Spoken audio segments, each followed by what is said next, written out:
The passage we chanted just now was the Buddha's analysis of the path.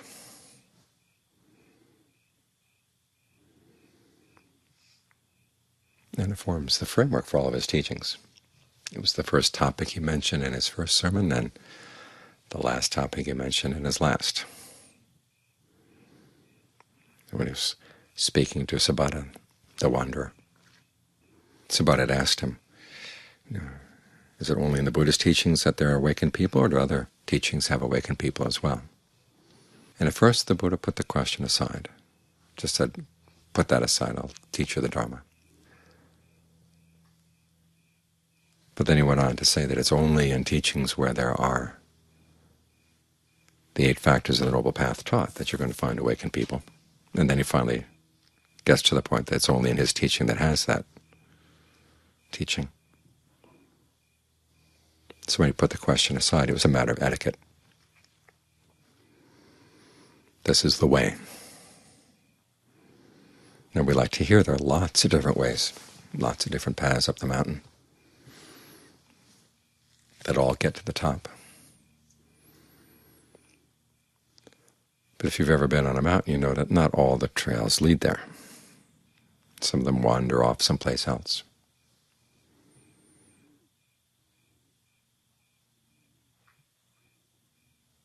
And so the Buddha, having been to the top, comes back and says, okay, this is the only way up there.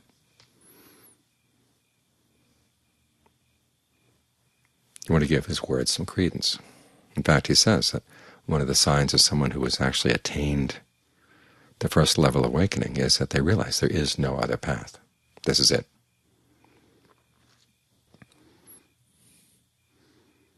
So look at the factors. You have right view, right resolve. These come under the heading of discernment. There's right speech, right action, right livelihood. These come under the heading of virtue. And then right effort, right mindfulness, and right concentration. These are all under the heading of concentration. And it's important in each case to remember that each of these factors is part of a path. It's meant to go someplace. So the purpose is strategic. It's not like we practice the path for the sake of arriving at right view. We use right view as a factor in the path to take ourselves to release, or to arrive at release, because a lot of ourselves is going to get left as unnecessary baggage along the way.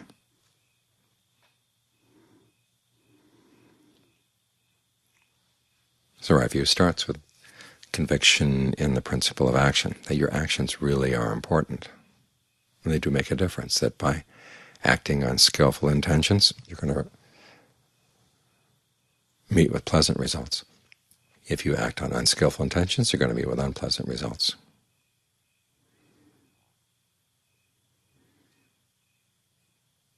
The Buddha has to start here because there are a lot of teachings in his time which denied the role of action. Some said that action was actually illusory, and others said, well, there may be actions, but it doesn't really have any effect on anything. And others said that whatever you do is already predetermined, so you really have no choice. If you're looking for a path of practice that leads to the end of suffering, you can't adopt any of those ideas, because it would make the whole idea of a path meaningless. The whole idea that any effort you could make would become meaningless. So the Buddha never proved that things weren't determined by the past, but he said, if you really want to put in an effort to put an end to suffering, you've got to accept the idea that your actions really do have consequences. And as we said the other day, some people like the idea of determinism. It lets them off the hook, as long as they're doing relatively well. But when they're suffering, if you gave them the choice, would you like the choice not to suffer? And they would probably say yes. At that point, they would like to have the power of choice. I think it's not just the power of choice. You have to have the skills that go along with it. That's what the rest of the path is about. You're developing these skills. First with right resolve. realizing that unskillful actions are going to cause trouble. You resolve not to get tied up in sensuality, in ill will, and in harmfulness, because you know these things are going to take you down the wrong path, take you down the path to suffering. And then you look at your actual actions. This is where right speech, right action, or right livelihood come in. To what extent do your words and your deeds and your livelihood actually cause harm to other people? To what extent do they cause harm to yourself? And the Buddha has you use this reflection as a way of developing honesty. For him, the prime virtue is the virtue of truthfulness. And if you can't admit to yourself that the things you say are causing harm, or the things you do are causing harm, or the way you gain your livelihood is causing harm, there are going to be huge blind spots in your mind.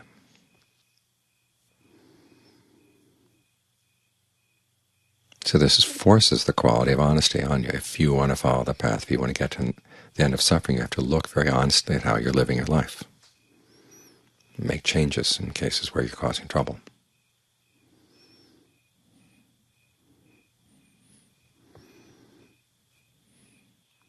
And all these factors working together make it easier to meditate. Notice that effort and mindfulness and concentration all come under that heading of concentration.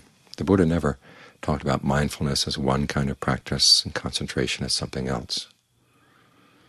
I was reading someone saying one time, well, these are two different factors in the path, therefore they must be very different. Otherwise the Buddha wouldn't have singled them out as being different factors. The problem is that people make them so different that they become antithetical. Sometimes they define mindfulness as an open, accepting, non-reactive state of mind, whereas concentration is narrow and willful. And it's hard to see how the two could go together. In fact, sometimes they actually say the practice of right mindfulness on the one hand and right effort, right concentration on the other hand are two separate paths.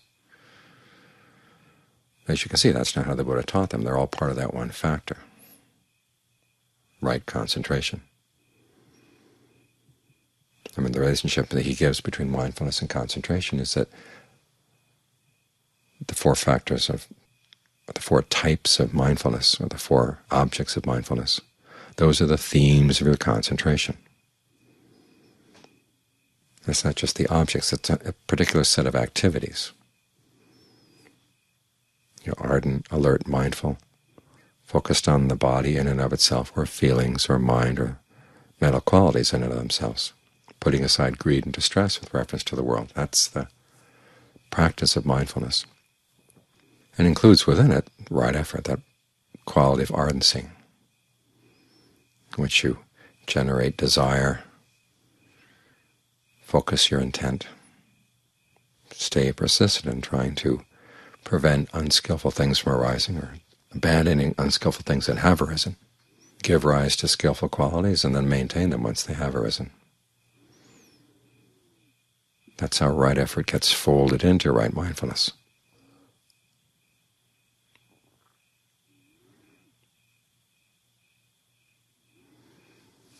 And then your ability to stay with that until the mind settles down. It's able to abandon all unskillful mental qualities, all thoughts of sensuality. And sensuality here doesn't mean the objects of your desire. It means the actual desires themselves. You're focused on sensual desires. That's our problem in the mind. We really like fantasizing about sensual pleasures. And so if you're mindful enough to abandon that, then it allows the mind to go into stronger states of concentration, where you really do stay focused just on the topic of your object of mindfulness, the activity of mindfulness. Say, focused on the breath, working with the breath in various ways to make it a good place to stay. Then you get really absorbed in that. This takes you all the way through the different levels of jhana. Those are the factors of the path. That's basically the main framework for what we're doing here.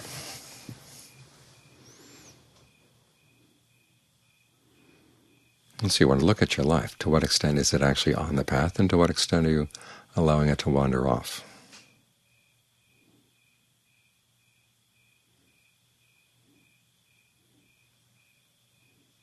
What qualities need to be developed, what qualities need to be abandoned. This, the Buddha said, is part of what he calls the customs of the noble ones, or the kind of the values of the noble ones, is that you learn how to delight in abandoning whatever you have to abandon, and in delight in developing whatever needs to be developed. The path does involve a fair amount of abandoning. The right resolve involves abandoning right speech, right action, right livelihood. Right effort involves abandoning unskillful things. Right mindfulness involves abandoning greed and distress with reference to the world. And things you develop tend to be right view and right concentration. Whatever skillful qualities you can manage, particularly the ones around where you're causing stress and suffering. All too often we're thinking about other things, of other issues. That right there is ignorance.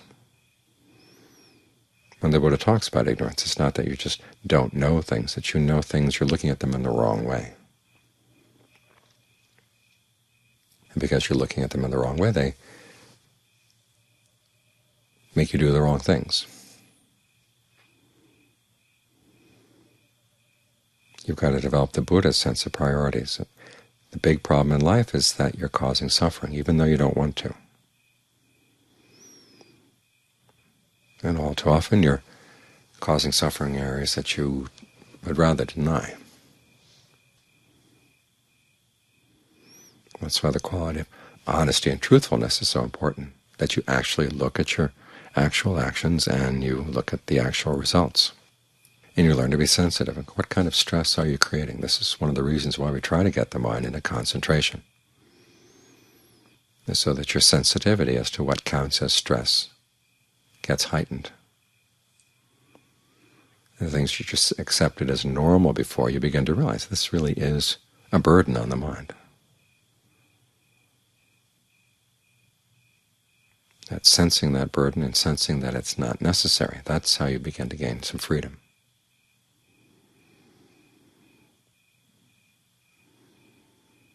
The Buddha once said that of the factors of the path, the right concentration is the main one, and the others are its accessories.